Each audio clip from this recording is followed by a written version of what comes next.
fois te loolu maa ngi ñaan presse bi aussi ñu bañ a bàyyi loolu quitte à aller les interviewer maa ngi leen koy ñaan parce que ay pères de famille lañ yoo xamante ni derrière eux c'est toute une famille bu ñuy supporter te bu ñu leen dàqee alors que voilà ils ont servi la nation ils méritent les honneurs de la nation mais ils méritent pas d'être chassés comme ça de la police comme de vulgaires criminels kon je demande leur réintégration sans condition te circulaire boobu ñu defoon muy nuru luy leen di réintégrer maa ngi interpeller le ministre de l'intérieur et de la sécurité publique di intégrer le directeur général de la police nationale ne ko nañ leen delloo police sans condition bien sûr wala damay demander ça à ce que ñu dàmp leen parce que li ñu toog fan yëpp liggéeyuñu weer yi yëpp liggéeyuñu c'est pas normal. beneen licenciement yi toujours nga xamante ni dama ne woon du ma ko bàyyi parce que loolu mooy suñu responsabilité ñun doo ñëw rek wax ci actualité parce que dafa xew nga wax ko daal di koy bàyyi voilà après tu passes à autre chose dafa nekk loo xamante ni il faut que nga jël ko téye ko sa loxo ba nga xamante ni dina am résultat yi nga ci bëgg surtout bu fekkee ne li ngay wax dëgg la te loolu moom moo am avec des documents li ma waxoon keroog moo am on a eu des documents yoo xamante ni dafay prouver ne ñi ñu dàqoon rawatina ci port bi ak ci yeneen société muy société la caisse de dépôt et consignation ak yeneen société yu bëri yoo xamante ni dàq bi ñu fa dàq sénégalais yi fa nekk teguñu ko ci dëgg teguñu ko ci njub teguñu ko ci maandu teguñu ko ci dara loolu aussi maa ngi ciy interpeller la presse mën nañu def liggéey bi ma def man daje ak ñoom jël documents yi effectivement c'est des gens qui sont victimes d'une injustice te li ko waral keroog gis ngeen ko ci 1er mai bi yaakaar naa ne 1er mai bu mel noonu mosuñu koo gis Sénégal 1er mai boo xamante ni ay travailleurs yu ñu dàq ñoo gàddu ak keesu néew indil la ko wane ne tey kenn du fêter le travail on va fêter le chômage voilà te loolu jàpp naa ne aussi yéen gis ngeen ko man fàttalikuwuma ci sama xalaat li may topp actualité yëpp et c'est 15 dernières années yaakaar naa ne li ma raw ci actualité bariwul mais véritablement fàttalikuwuma 1er mai boo xam keesu néew la ñuy gàddu indi ko may nuyu Boubacar Fall bi nga xam moom moo jiite le collectif ce qui s'est passé avec ces 30 000 travailleurs c'est d'une injustice notoire cuune lay wane ñàkk njàmbaar lay wane ci nguur gi mais dafay wane aussi fi nga xamante ni dafa nekk la bande-annonce de comment ils veulent gérer le pays ces prochaines années parce que tey jii boo jëlee en dehors de ces 30 000 licenciés c'est très injuste maa ngi demandé waat bu baax gis naa leen ñuy wër kër diina yëpp maa ngi ñaan kër xalif yëpp ak seen njaboot ñu jàppale leen bañ delloo leen seen liggéey parce que 30 000 personnes rien qu'au port de Dakar rek bon bien sûr le directeur du port de Dakar il fait autre chose à part travailler mais rien qu'au port de Dakar li ñu fa dàq c'est excessif c'est trop ba pare ñu ci bëri ci ñoom ay recommandé lañ mais ils vont dire recommandé nan lay dàqee recommandé c'est pas possible loolu xel nanguwu ko voilà donc su fekkee ne ñoom li ñuy def du recrutement politique xaw ma lan mooy recrutement politique alors que man ñi ma rencontré c'est des Sénégalais bon teint gisuma ci benn étranger loolu mooy li jiitu beneen bi aussi mooy gisuma ci koo xamante ni amul qualification ñi ma ci rencontré ñi ciy def droit il maîtrise le droit ñi ciy nekk ay commercial il maîtrise totalement le marketing ñi ciy def leneen maîtriser nañ ko donc c'est des gens yoo xamante ni qui sont bien formés et qui ont voulu travailler pour le Sénégal dans des secteurs très stratégiques dans des sociétés nationales donc dàq bi ñu leen dàq aussi du yërmande du maandu du njub ak luñ mën a wax loolu moom mooy li nga xamante ni moom moo am donc c'est totalement injuste donc ñooñu aussi ñoo ngi demander à ce que ñu revoir seen situation beneen situation bi nga xam dafa ma préoccuper trop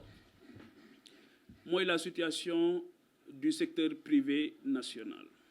bon balaa may accès ci secteur privé bi c'est lié d'ailleurs parce que licenciement yi aussi dafa am ñaari phénomène yoo xamante ni xew na ci diggante Espagne ak Qatar loolu tamit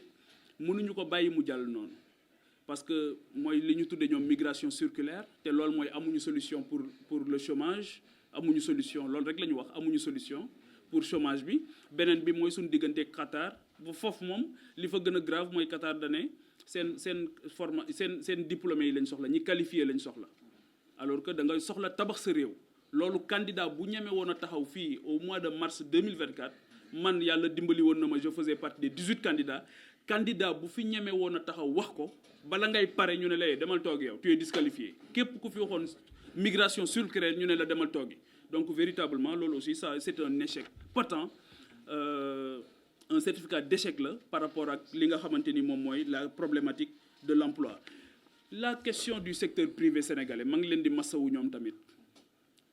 ñoom amuñu interlocuteur kenn dégluwu leen gis nga leen ñoo ngi jooy rek ku ci wax nga xam ne amul interlocuteur mais li ci gën a grave et loolu tamit maa ngi ñaan presse bi ñu def ci liggéey bu baax aujourd'hui bari na ci secteur privé ñoo xamante ni koo ci waxtaanal ñii ña nga jëm Abidjan ñii ña nga jëm Abidjan ñii ña nga jëm Gambie gii ñoo ngi ku nekk yaa ngi xool nan ngay def ba dem liggéey ji feneen parce que ñii ils sont persécutés mais quelqu'un du secteur privé boo xamante ni tey boo demee fa ñuy daggee impôt ñoom ñëpp ña nga fa rang donc foofu la ñuy xëy tey donc véritablement je pense que le palais et la primature d'ailleurs dañ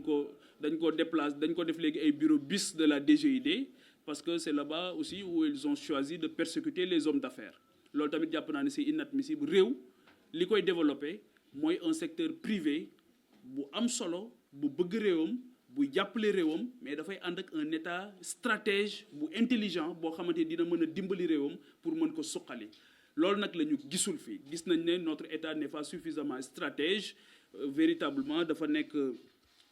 il veut se passer pour un agent de recouvrement wala soit leneen kenn xamul lu muy nural fi mu ne mais en tout cas lii ñu gis nii moom jëmul kër mooy secteur privé bi ñoo ngi jël seeni bagages di dem je pense que même presse bi am na ci ñoo xamante ni ñoo ngi bëgg a jël seeni bagages tamit di dem mais bon je vous demande de rester on va mener le combat ensemble pour la situation surtout des travailleurs que vous êtes dans les maisons de presse parce que xam nañ ne métti woon na mais gën naa métti léegi parce que li tax mu gën a métti léegi mooy seen ministre bi dégg naa daa gëjoon ci réew mi donc xamul wàllu presse bi ni muy doxee donc il dit tout et n'importe quoi te jàpp naa ne loolu tamit yelluwul baax na ñu delloo si en tout cas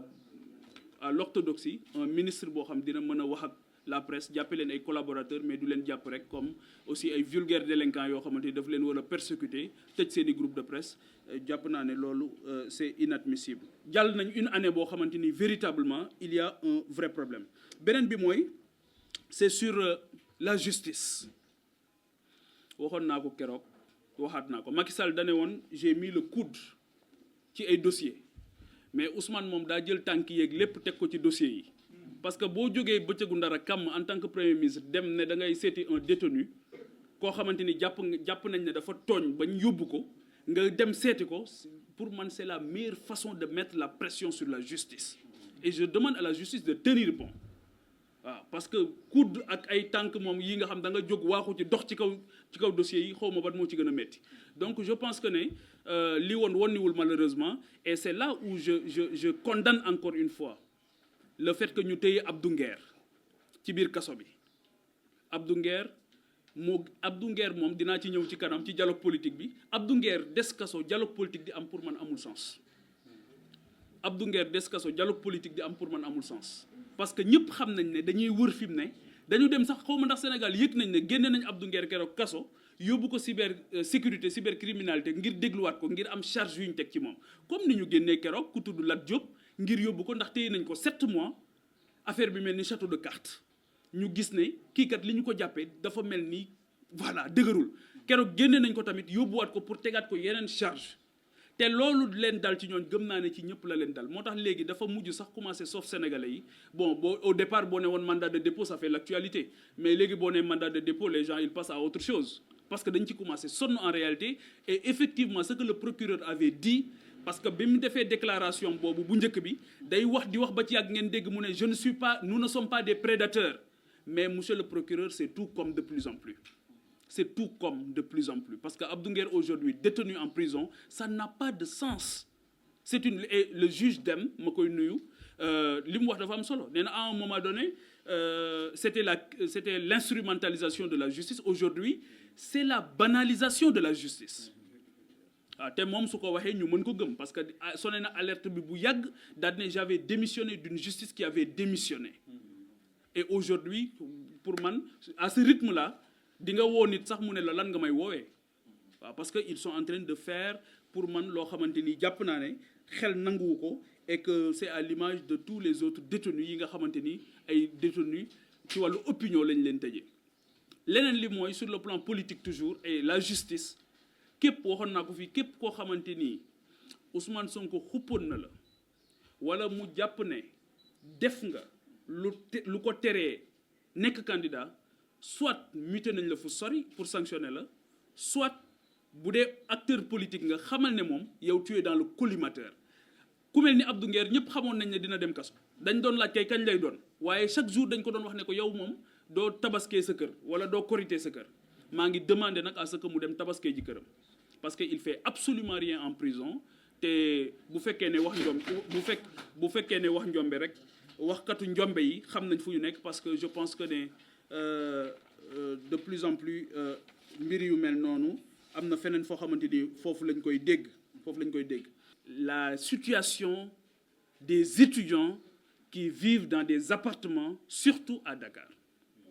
xaw ma ndax yéen a ngi suivre actualité boobu mais ñu ci bari ci ñoom aujourd'hui ils risquent de dormir ci biti parce que ñu ci bëri mënatuñ leen a fayal amatuñ lu ñu fayee et la plupart d'entre eux dañuy bàyyi jàng xaw ma ndax loolu tam yëg ngeen ko mais universités yi étudiants yu bari dinañ ñëw Dakar pour jàng si wala ñu dem dans les autres universités dans les villes problème hébergement moom mooy tax ñu bàyyi jàng problème hébergement te li may wax ni ñi am ay mbokk ci université yëpp xam nañ ko problème hébergement dina tax nga bàyyi sa ay études dellu sa kër. La situation bi am fii nag mooy dafa am ñoo xamante ni c'était de bonne volonté des âmes généreuses yu leen daan jël en charge dëkk ci seen commune soit le maire soit un ministre qui habite dans une localité daan colmater di leen jëlal ay appartements et ces gens aujourd'hui se retrouvent dans une situation désastreuse parce que amatuñu ku leen fayal seen appartement yi ñuy def loolu tam dama ci jot ay interpellation bon ma ne leen nag voilà un député amul xaalis li mu am mooy kàddoom yëkkati kàddoom te dinaa yëkkati kàddu ba ñi ko war a yëg ko pour def ci dara donc ma leen di nuyu ñoom tamit di leen masawu bu baax parce que véritablement am na ci ñu ma dalal dama leen énergie bi ngeen am de bu ngeen ko defoon ci jàng kenn mënatu ko wax mais tey jii da ngay ñëw ba Dakar énergie bi nga am yaa ngi koy def pour appartement pour gérer appartement ak leneen je pense que ne loolu tamit war nañ ci bàyyi xel bu baax. ak les pêcheurs tamit maa ngi leen di nuyu rawatina yu Joal di leen masawu Guet Ndar ak ñi nga xamante ni yëpp ñoo nekk un peu sur toute la côte di dund aussi des situations yu métti avec un ministre aussi boo xamante ni doy na kéemaan. Voilà boo jëlee le ministre de la jeunesse de la culture et des sports keroog maa ngi gis xaleem yi mu nekkal foofu tamit ci ministre ci cabinet bi di ma tontu bi ma ci waxee te xamuñu ne li ma ci jublu mooy mbir yi baax rek laa ci jublu. waaw gis naa ñu yónni xale yi ñu may tontu mais loolu amul solo réew mi il faut que ñu koy waxtaanee bu fekkee ne dañ la jox ministère boo xamante ni sax njàmbaar yépp terewul ministère bi rëpp ci suuf tey jii on n'a aucune visibilité sur la politique culturelle du Sénégal su ngeen ci gisee visibilité yéen journalistes yi ngeen wax ma ko wala yéen ñi ñuy seetaan il n'y a aucune visibilité sur la politique culturelle les acteurs culturels ils râlent de partout parce que gisuñu visibilité boo jëlee la politique sportive aujourd'hui on a une occasion inouïe c'est les JOJ on risque d'avoir des Jeux olympiques de la jeunesse avec 0 médaille suñ ci góorgóorlu wut waxuma sax du point de vue de l'accueil de l'hébergement ak yooyu mais 0 médaille buñ ci góorgóorluwul buñ moytuwul dañ ko am parce que l'État jusqu'à présent ne joue pas véritablement son rôle et que pour man il faut éclater ce ministère ba pare jox ko ñoo xamante ni xam nañ ko mën nañ ko et surtout pas de la bureaucratie ñun jàpp nañ ne y a qu'au Sénégal où on organise les élections pratiquement en début d'année ñun dañu jàpp ne dans toutes les démocraties majeures mën nañ di envisager les élections législatives comme présidentielles en fin d'année loolu ça permet véritablement ñu bañ a ñàkk benn année parce que boo ko defee en début d'année souvent c'est une année morte alors que l'économie n'attend pas le temps ne chôme pas le temps est totalement contre nous donc on ne peut pas accepter de perdre véritablement du temps donc bëgg nañu aussi véritablement que les gens dépolitisent li nga xamante ni moom mooy la justice le remaniement du conseil supérieur de la magistrature ak yu bari yoo xamante ni xalaat nañ ci bind nañ ci dinañ ko mettre à votre disposition mais encore une fois je dois rappeler que nous étions un candidat à l'élection présidentielle et képp koo xamante ni da nga nekk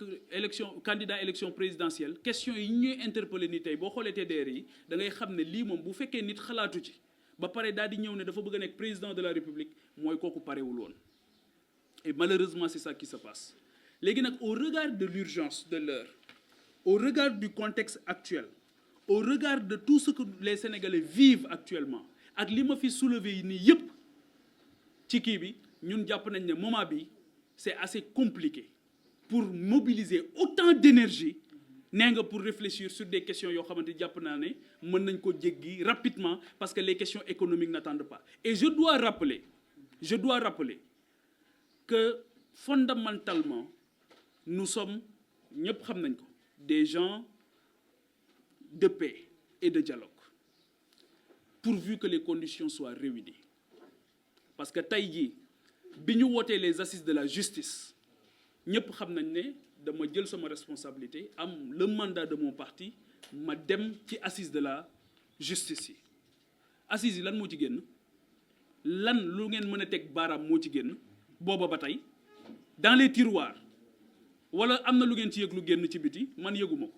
loo xamante leen daal xam naa ko moom bi ñu jógee ci assises de la justice yi daal def nañ njombe boo xamante ni jàpp naa ne c'est le plus grand scandale de ce régime mooy xëy benn bés daal di ne taxawal nañ commission boo xam kenn xamul commission bi ñan ñoo ci bokk daal di ne génn nañ 5 milliards yoo xamante ni ñoo ngi koy joxe kenn xamul ci yan condition lañ ci joxe. moo tax maa ngi saluer d'ailleurs koo xamante ni keroog nee na dañ ko woo ne ko dañ lay yónnee 500 000 mu ne du ko jël ma ne ko wax nga dëgg parce que kan moo mën a définir lan mooy tax nit nekk victime kan moo mën a définir loolu ku dul justice. Mais sur quelle base ngay joxe kii 500 000 kii 150 000 kii 10 millions kii 30 millions ci ban base nga koy joxe xaalis boobu xaalisu Sénégal la waroon nañu xam fan lañ koy jëlee. beneen bi mooy surtout la qualification de victime wax naa ko fi waxaat naa ko fi ki nga xamante ni dafa tëj liggéeyukaayam 1 semaine 2 semaines 1 mois mënta liggéeyi di war a fay ay salaire mais kooku victime la wala du victime la ki nga xamante ni dafa war a faju ji ci hôpital yi tëj ba mu faatu këram parce que mënul dem faju ji parce que transport public amatul kooku victime la wala du victime la. Donc il y a, en voulant faire de la justice, ils ont véritablement fait de l'injustice. Commission bi yéen journalistes yi laay interpellé dem leen ngeen laaj commission bi ñan ñoo ci bokk dem leen ngeen laaj leen 5 milliards yi ban taux d'exécution lañ toll mais dem leen ngeen laaj lan moo tax Samba am 500 000 Demba am 10 millions kii am 30 millions kii am leneen kenn xamul fi mu ne nii nan lañ koy distribuer. gis naa benn communiqué laconique bu ñu def d'ailleurs boo xamante ni ça ressemble véritablement à une insulte pour la justice du Sénégal te pour man Sénégal waroon na romb foofu. Donc véritablement loolu aussi maa ngi ciy interpeller la presse di ci interpeller l'État juróomi milliards yi jógewul ci seen poste te avant juróomi milliards yi sax déggoon ngeen 108 millions yoo xamante ni génne woon nañ ko 108 millions yooyu kenn xamul fu mu jaar kenn xamul nan lañ ko distribuer loolu tamit c'est injuste. waaw loolu tamit jàpp naa ne war nañ ko xoolaat bu baax. léegi nag mbokk yi wax bu jógee xel yi la ñuy laaj pas xol yi xel yi nit ñi déglu ak seen xel man je pense fondamentalement que ñi ma évoqué nii yëpp ñi ma fi tudd ñëpp ñu may jàmbat seeni liggéey au quotidien su ma sañoon ñooñu rek ñooy les vrais interlocuteurs aujourd'hui de l'État du Sénégal. ñi soxla dialogue dëgg mooy taximan yooyu ma wax ñi soxla dialogue dëgg mooy les créateurs de richesse ak d'emploi mooy le secteur privé bi nga xamante ñoo ngi jël seeni bagages am na ci koo xamante ni waxtaan nag moom fan yi nee na day quitter dem ci benn dëkk bu jege Sénégal ma ne ko lan moo tax mu ne ma dañu may auditer mais bi ñu koy auditer lañ ko doon laaj mooy quels sont tes relations, est-ce que tu es ami avec un tel ancien ministre mu indaale son conseiller technique ñu toog ñoom ñaar di débattre avec une commission kenn ci ñoom daggee fële ne ko mais yow li ngay wax ni c'est trop technique mu ne leen mais je suis dans un domaine technique li may wax foog mu technique lan ngeen bëgg que ça soit politique ñu ne ko quelles sont tes relations avec tel ministre tel ancien ministre mais loolu question la vous pensez que c'est sérieux loolu justice la c'est pas de la justice c'est de l'inquisition. Donc loolu moo tax ñun en toute responsabilité moi je suis un député du peuple sénégalais j'ai un mandat du peuple sénégalais loolu moo tax du ma laqatu ci samay biiri néeg di def quoi que ce soit au détriment du peuple sénégalais. Loolu moo tax li ñu ma wax ak li ma leen wax ma ñëw ne ko tànjang ci peuple ci penc mi ne leen lii la ñu ma wax lii laa leen tontu lii laa xam lii laa xalaat. On va poursuivre le travail que nous sommes en train de faire continuer di tijjil suñuy buntu sénégalais yi di leen sant di leen gërëm fépp fu ngeen mën a nekk ci biir réew mi ak ci bitim réew di leen wax ne dialogue boobu nga xamante ni bés bu am solo la d'ailleurs ñoom ils ont souillé même la journée du 28 parce que c'est pas un dialogue politique c'est pas une journée du dialogue politique, c'est une journée du dialogue national. Journée du dialogue national nag mënoon na nekk bés bu am solo boo xamante ni dañuy delloosiwaat yaakaar dundalaat yaakaar parce que tey jii képp ku nekk bitim réew di xëy di xool la presse sénégalaise da nga naan réew mi réewum sàcc rek la ay sàcc rek a fa dëkk. Une détestation de soi boo xamante ni ñoo ngi koy def ci ndaw ñi di ko def ci nit ñi raison pour laquelle les gens ils veulent partir ñëpp ngi bëgg a dem ndaw ñee doon dem waaye léegi mag ñaa ngi takk seen bagage di dem. Voilà parce que tout simplement nit ñi non seulement dundaloo yaakaaru dalaloo xelu mag ñi dundaloo yaakaaru ndaw ñi et c'est une question catastrophique démb bi ñuy dem di jaale ji suñu xarit boobu Mouhamed Ndoye di ñaanal suñu borom mu dolli ko yërmande egg naa ci benn station de service boo xamante ni ñañu fa fekk les pompistes dañ nañu Pape Djibril dimbali nga wax ci suñu situation ñun aussi ñoo ngi bëgg a dee donc ñooñu situation yooyu ñu nekk ak seen yaakaar ni mu jeexee ñun dañoo bëgg ñu dundalaat yaakaar yi parce que encore une fois ñi ñu fal ils sont de notre génération te nii ñu nekk di échec mbetteel mu rëy lañ ci am ñun ñëpp nii ñu nekk di échec mbetteel mu rëy lañ ci am te jàll nañ une année boo xamante ni rien n'a été fait xool naa ba sonn keroog benn journaliste laaj na ma ko ne ma at mii ñu romb lan nga ci xalaat luñ def ma ne at mii ñu romb moom le 1er mai bii moo wane liñ ci def keesu néew lañ indi. moo tax keroog bi ñuy jël cahier de doléances yi bu ngeen xoolee le langage corporel des autorités nga xam ne ñii nag wax dëgg yàlla seen yaram neexul tey am na ci ku ma dégg sax mu ne añul ma ne ko mais nooy añee ñu ñëpp añ kenn añul nit ñi añuñu ngay wax añuma muñal ba génn nga dem añi yow wóor na la ne moom di nga fekk sa añ am na koo xam ne génn na te wóoru ko ne dina fekk añ këram bàyyil di tudd say añ ak ay duma nelaw ak ay duma añ ak duma reer ak buñ la falee ñu jox la lépp ne la léppalal nit ñi parce que ñoom léppal nañ la mais mënoo fi nekk di jooy ay añ ak i reer